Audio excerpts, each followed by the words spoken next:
Hi, எல்லோருக்கும் வணக்கம். நான் உங்கள் தோழி பேசுகிறேன். இன்றைக்கி நம்ம பார்க்க போகிற ரெசிபி தூதுவளை சட்னி. அதற்கு தேவையான பொருளை நம்ம பார்த்துடலாம். ஒரு 15 இலை தூதுவளை இலையை நான் கிள்ளி வச்சுருக்கேன். பாருங்கள், இதுக்கு பின்னாடி சின்ன சின்ன முள் இருக்கும். இதை அலசும் போது பார்த்து அலசிக்கிங்க. நம்ம எண்ணெயில் போட்டு வதக்கணுன்னு இது வதங்கிரும். தேங்காய் ஒரு 3 பீஸு, இஞ்சி அரை துண்டு, பூண்டு ஒரு 7 பீஸ், 2 பச்சை மிளகாய், கொஞ்சம் புளி. முதல்ல நம்ம இது எல்லாத்தையும் வதக்கிடலாம். ஸ்டவ் ஆன் பண்ணி சின்னதாக ஒரு பாத்திரம் வச்சு கொஞ்சம் எண்ணெயை சேர்த்துருங்க.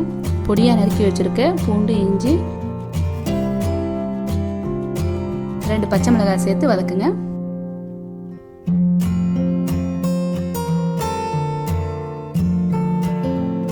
இப்போ நம்ம நறுக்கிய தேங்காயை சேர்த்து இதில் வதக்கிடலாம். ரொம்ப வதக்க வேணாம், லைட்டாக நம்ம தேங்காய் பாருங்கள் கலர் மாறிடுச்சு, அந்த அளவுக்கு வதக்குனா இது போதும். இப்போ புளியை சேர்த்துருங்க.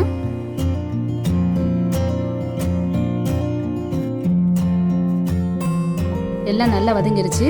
இதை நம்ம எடுத்துடலாம்.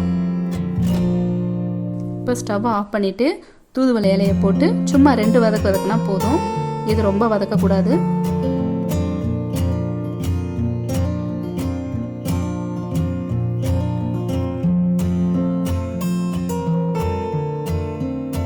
இப்போ இதெல்லாம் ஆறட்டும், நம்ம மிக்சியில் போட்டு அரைச்சி எடுத்துக்கணும். இப்போ மிக்சியில் போட்டு எல்லாத்தையும் அரைச்சி எடுத்துடலாம். தேவையான அளவு உப்பு சேர்த்துடலாம். எல்லாத்தையும் அரைச்சி எடுத்தாச்சு. இப்போ இதை நம்ம தாளிச்சிருவோம். இப்போ கொஞ்சம் எண்ணெய், கடுகு சேர்த்து தாளித்து தூதுவளை சட்னி மேலே நம்ம ஆட் பண்ணிடலாம்.